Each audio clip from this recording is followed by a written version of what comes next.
ना जी, सबसे पहले आप बताइए क्या तकलीफ है, क्या दर्द है।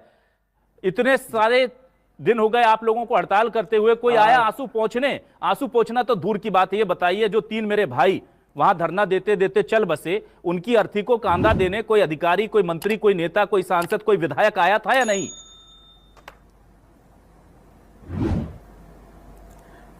सबसे पहले तो आपको नमस्कार करता हूं भाई साहब, और मैं आपको अवगत कराना चाहूँगा कि 39 दिन तक हम लोग जो है अनिश्चितकालीन हड़ताल में आज डटे हुए हैं।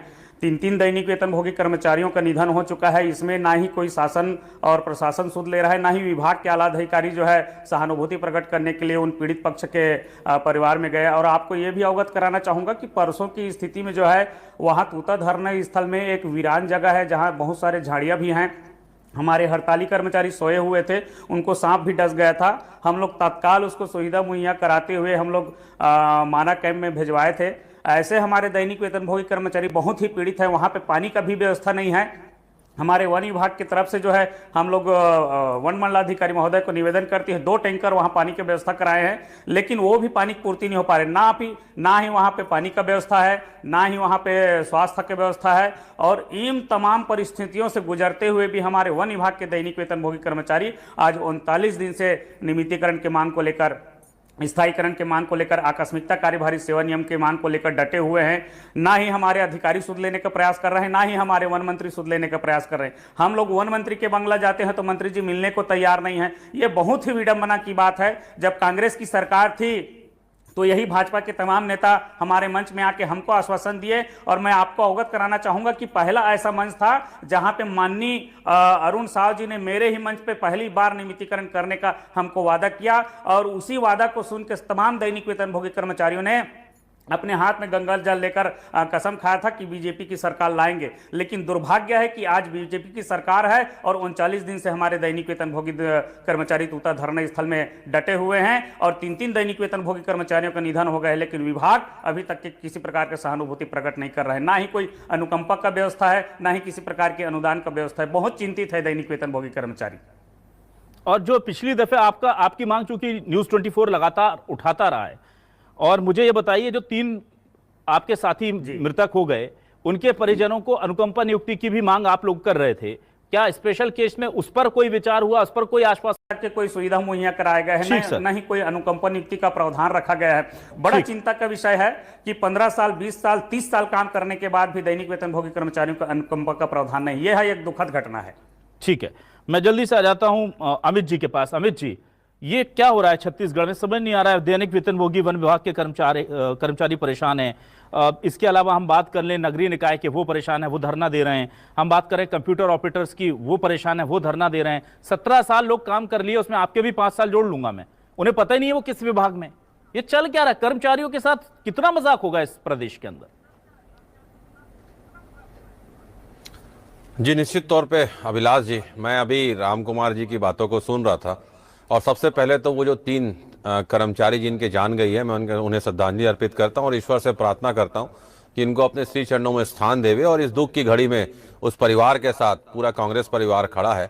और निश्चित तौर पे मैं राम कुमार जी के माध्यम से एक और बात मेरे संज्ञान में आई कि जिस प्रकार से धरना स्थल में पीने की व्यवस्था पानी की नहीं है, तो जिम्मेदार आपके लोकप्रिय चैनल को, क्योंकि सभी देखते हैं, अधिकारी भी देखते हैं, सारे लोग देखते हैं, शासन प्रशासन देखता है, तो मैं निवेदन करना चाहता हूं कि तत्काल वहां पर सुविधा मुहैया कराए। और मेरे अभिन्न मित्र राजीव भी बैठे हुए हैं, जो भाजपा के सम्मानित प्रवक्ता हैं, वो भी अपनी नेताओं तक बातों को पहुंचाएं कि कम से कम पीने का पानी वहां पर कर्मचारियों को मिले। उनका ये मौलिक अधिकार है। मत बोलो, और दूसरी चीज, आपने वो नब्ज कुरेद दी जो आपने दर्द दिया है। मैं पिछले 1 साल, 1.5-2 साल से आप लोगों से भी यही मांग करता रहा। आप अपना ही दर्द दे करके आप कह रहे हैं उनसे जख्म लगा दीजिए। उनसे हम बोल दे तो चलेगा, आप तो कम से कम मत बोलिए ये बात। आप ही ने भेजा था ना उठाकर इनको, वहां शहर के बाहर फेंका था प्रदर्शनकारियों को सारे।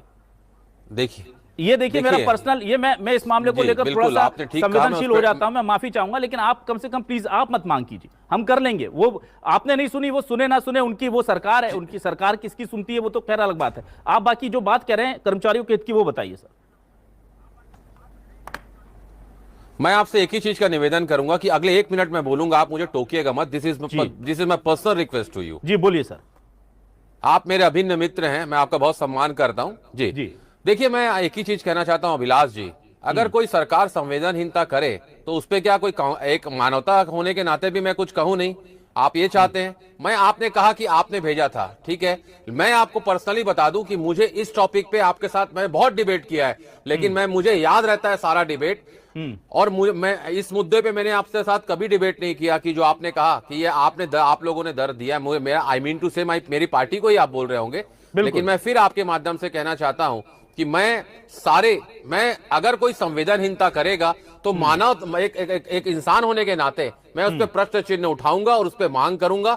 और मुझे लगता है कि ये मेरा मौलिक अधिकार भी है, क्योंकि आपका चैनल लोकप्रिय है और आप एक बहुत अच्छे जाने माने बौद्धिक जो हम आपको मानते हैं, आप पत्रकार हैं, तो मुझे भी उतना ही राइट है जितना आपको है, और मैं अपने इस अधिकार का प्रयोग विथ योर परमिशन मैं करूंगा।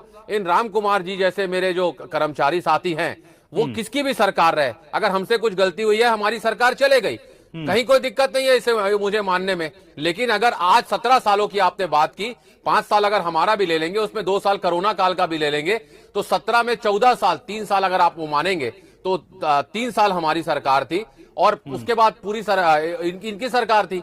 लेकिन मैं फिर कहना चाहता हूं कि अगर मेरे और एक और बात, अभी आपने अनुकंपा नियुक्ति की बात उठाई थी, मैं आपके लोकप्रिय चैनल से फिर वही मांग करता हूं कि उन कर्मचारियों के परिवार को तत्काल संज्ञान में स्पेशल केस मानते हुए उनको सरकार अनुकंपा नियुक्ति दे, ये मेरी मांग है।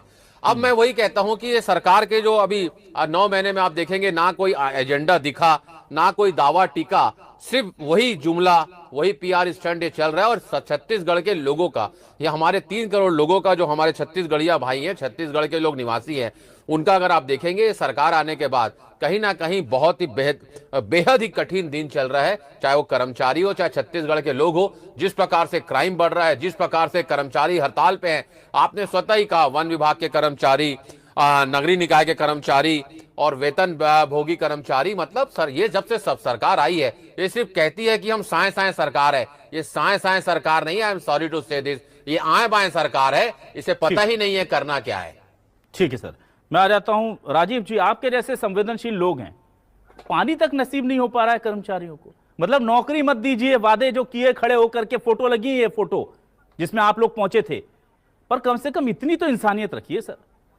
लोगों को सांप काट रहे, 3 लोग मर गए सर, आप समझिए, कोई कांधा देने नहीं जाता। आप सरकार में हैं, सरकार का तो पहला फर्ज होता है कि कोई आपके खिलाफ भी अगर खड़ा होकर के बोल रहा है तो उसको बुला करके गले लगा कर पूछना चाहिए तुम्हारी तकलीफ क्या है। अब तो हमारी डबल इंजन की सरकार है, अब क्यों परेशान हो भाई, ये हो क्या?